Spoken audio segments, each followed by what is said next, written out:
Here we are with my old friend, colleague, and Hall of Famer Steve Flink, who just joined me from United States here in Wimbledon just when Carlitos Alcaraz made the quarters of finals. And he's the winner of the last two editions of this tournament. Yeah, Steve. and he's now trying to make it two in a row, not at the French Open and here, Ubaldo. Another tough match, though. He lost the first set to Rublev.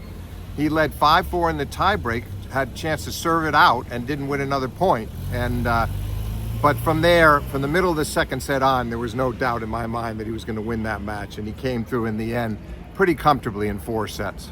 And he had lost 2 sets when he played Fognini Right. in the first round. So And were you ready to celebrate? well, I didn't really know if I should have done it, but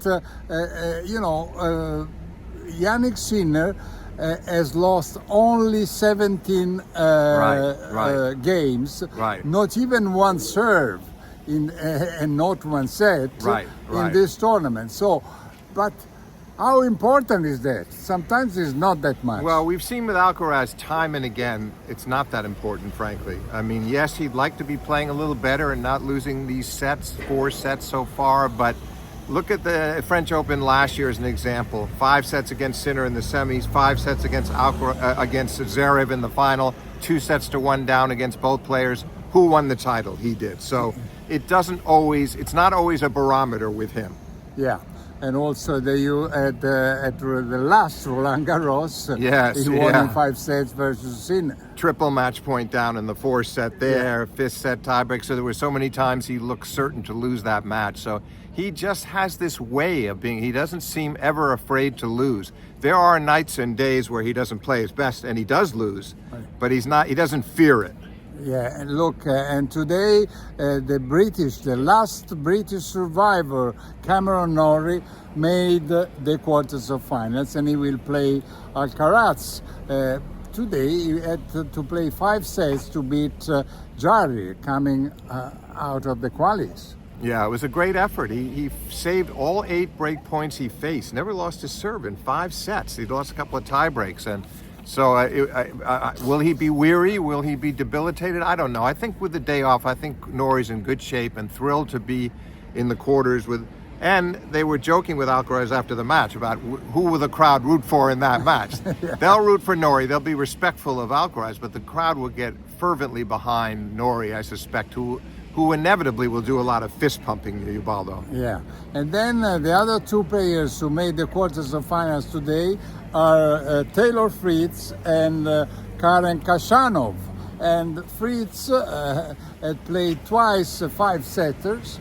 Today I think he was happy that he played only 1 set and a half. Yes, because after the 2 5-setters, he still had a 4-setter in the 3rd round. Yeah, he was happy. 6-1, 3-love, get a retirement out of his Australian opponent.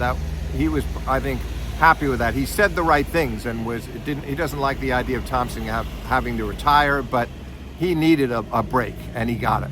Yeah, and Khachanov, he came out of an area section of the tournament where all the seeds lost. I mean, but him. But he won some very tough matches. Today was not against the Polish player. He won in straight sets, but he had a couple of long scrapes along the way, and he survived those arduous tests. So it's to his credit. He'll be match tough. But I think Fritz has the slight edge. Fritz in 4 sets, in my view. Okay, and Alcaraz with Norrie 3 sets, maybe? Or? 4. 4? Yeah. Okay. I mean, we agree he'll win, but I think he'll drop 1 set. All right. Yeah. Look, tomorrow we have 3 Italians playing in the upper part of the draw. Can you be in 3 places at once? Well, luckily they don't play at the same time. That helps. That helps because in the past days it happened that 4 Italians were playing in 4 different courts at the same time, and it was impossible to follow them all. So first is Cobolli playing against Marin Cilic. What is your prediction?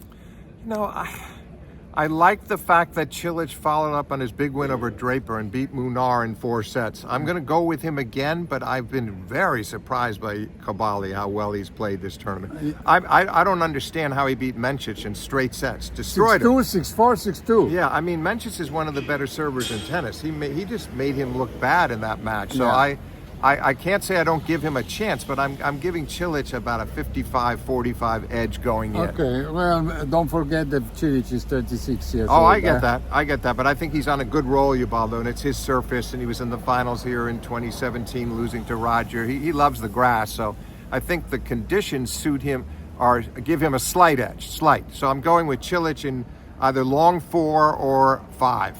And what about Shelton Sonego? Another thing where... Can I give you the bad news now? Yeah, I think I'm ready for it. Shelton, I maybe drops 1 set, maybe, but Shelton wins. Yeah, but don't forget that Shelton won in 5 sets in Paris, in Roland Garros, and in 4 sets with Sonego having good chances to go to the 5th at the Australian Open. Yeah, I agree. And I saw against Nakashima probably the best Sonego I've seen in years. I'm not dismissing what you're saying, but I still think that Shelton, the way he's playing right now on these courts at this moment in this form, I see maybe 4 sets, but possibly 3. Now I challenge you. If I want to see if you're able to give me a bad news about Sinner and Dimitrov. No. It's Djokovic and Dimitrov, though. No. Sinner and Dimitrov. Djokovic has to play. Oh, you're talking de Minaur. Dimitrov. I thought you were saying de Minaur. Oh, no bad news. No, Sinner, Dimitrov, straight sets for Sinner again. I think that maybe there's a tough set in there. Maybe 1 tiebreak, 3, 6, and 3. All right. Sinner, and I'm also calling Djokovic over de Minaur. Can't make up my mind whether it's 3 or 4, but Djokovic wins. Okay, I do agree with you with these last predictions. Not too much with the other ones. Well, you agree on Sinner. I think Cabali can win.